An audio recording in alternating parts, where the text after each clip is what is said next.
Are you looking for stretcher limb lengthening, which we also call as cosmetic limb lengthening, and you're confused which segment to choose?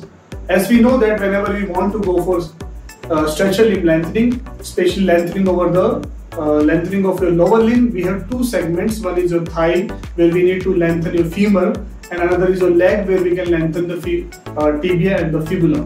Many times you get confused and you keep on doing a lot of research which one to follow, whether we should go for femur or we should go for tibia. So today, after this thorough research, I am going to give you all the genuine data, and it is the research data which is also available on all your PubMed articles. In short, I am explaining each and everything, which segment you want to go and how to choose that segment.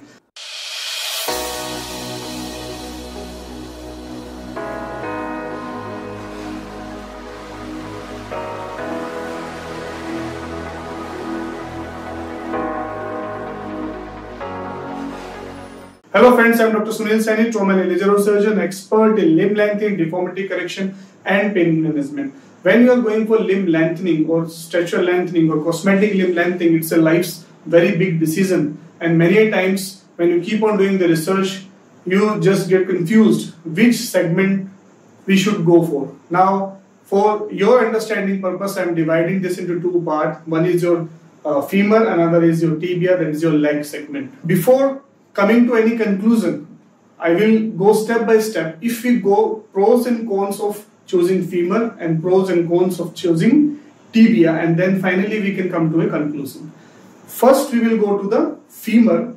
Femur, as we know that is a thigh bone. It is a long bone, and if somebody want to gain more height in single surgery, like one want to go for 8 to 10 centimeter, that can be achieved only in femur in one go, because femur being a long bone, we can go and we can achieve that much of length if your muscles flexibility or your neurological status is allowing that.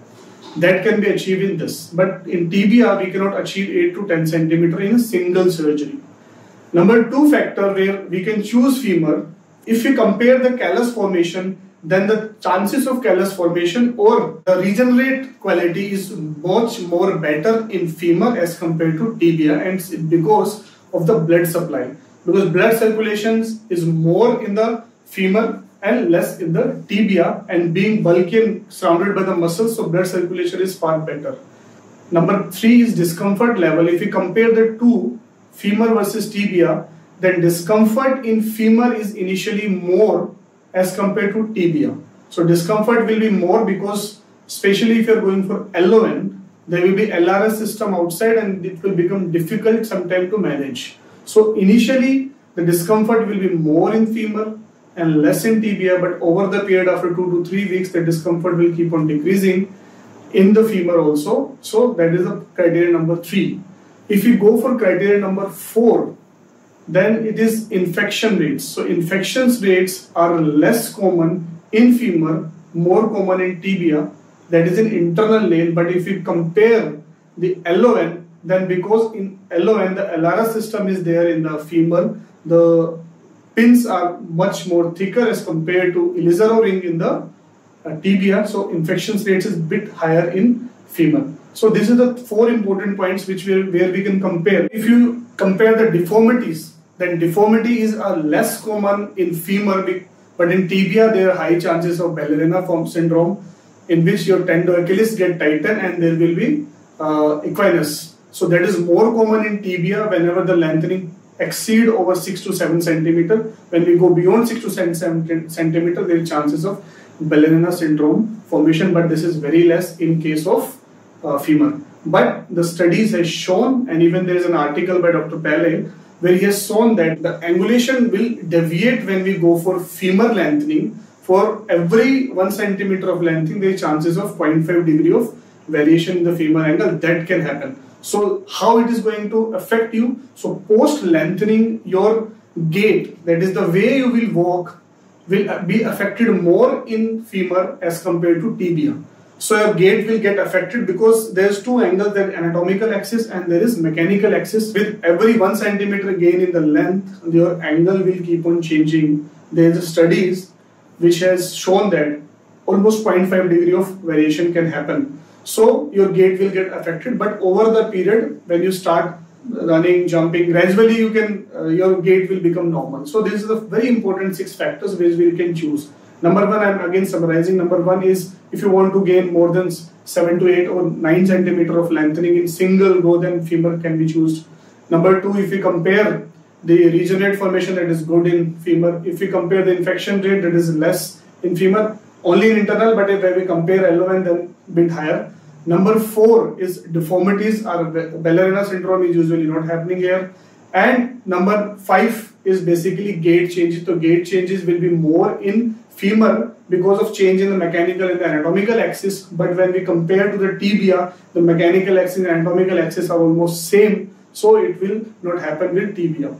But along with that, one of the major advantages with tibia is that if you are having genu varum or genu valgum, that can also get corrected whenever there is a lengthening. So these are the few criteria where we can go for this. One more factor is that segment length, whether your femur is, if your femur as well as your tibia. If your tibia is short as compared to your femur, then you can definitely go for your tibia lengthening, so they will be proportionate between them. If you already have femur is much lengther, then if you keep on lengthening the femur, then there is a disproportionate. That is also a very important point. These are the few important points which we need to consider, which we need to take into consideration whenever we are going for limb lengthening, and we want to choose whether we should go for femur as well as or we go for tibia. So these are the few important points which we always keep in mind whenever we are going for structural limb lengthening, and we want to, when we are confused and we want to choose which segment we should go, whether we should go for femur or when we should go for tibia. This is the case when we want to go for only one segment. If you want height more than 12 centimeter, 13 centimeter, definitely then you need 2 segments. You can go for femur and then you can go for tibia, or you can go for cross limb lengthening where femur and tibia on one side and then contralateral femur and tibia on the other side. So friends, in short, if your goal is only for 5 to 7 centimeter and your tibia is shorter as compared, proportionately shorter as compared to your femur, then it will be best that we should go for tibia. And if your goal is 8 to 10 centimeter and still your femur and tibia is not so disproportionate, you can definitely go for femur. And if you want 12, 13, 14 centimeter of limb lengthening, then you can go for 2 segments where you can choose femur followed by tibia or tibia followed by femur. There is no difference in that. Or you can go for cross limb lengthening.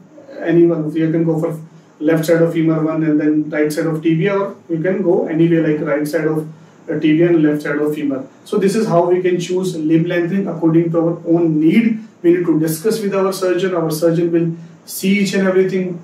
He or she will answer all the queries, and depending on your examination, your needs, then we can go for, then they will suggest, or we will suggest this will be the best for you. So dear friends, if you are looking for cosmetic or the structural limb lengthening, if you are having limb length discrepancy, if you have any deformities like genu varum or genu valgum, you can contact us. We are doing all this surgery at our Global Hospital Trauma Center, Pataudi, and I am happy to share with you that now we are NABS certified hospital. And other than this surgery, if you are having non-union, malunion, if you are having infection in your post-fracture, post-surgeries, if there is any infection, you can contact us. If you are having neck pain, cervical spondylosis, tennis elbow, frozen shoulder, sciatica pain, for these conditions, if you are having sports injuries like ACL, or if you are having meniscus injuries, for that you can come to us for the non-surgical management through various methods like DSCB injections, PRP injections, BMAC injections. All these things are available at our center.